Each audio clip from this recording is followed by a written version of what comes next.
երբ որ ծնողը իր զավակին թև է տալիս, ամրացնում է, տղային դաստիարակում է ազատամիտ, իր որոշումները հարգում է, լսում է, թեկուզ սխալ ինչ-որ բան որոշն, բայց մի անգամ չի ասում դու անխելք, դու ես մեկ, դու են մեկ, պիտակ չի կպցնում, այլ լսում է, նստում, հետը քննարկում են, թե աղջկա, թե տղայի հետ և համոզում են անել այս քայլը, թե չանել, եթե չեն կարող համոզել, թողնեն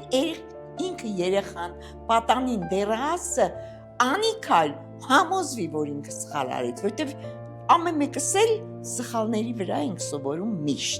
միշտ, բոլոր տարիքում, հետևաբար երեխայի ինքնագնահատականը ծնողների ճիշտ մոտեցումների հետևանք է,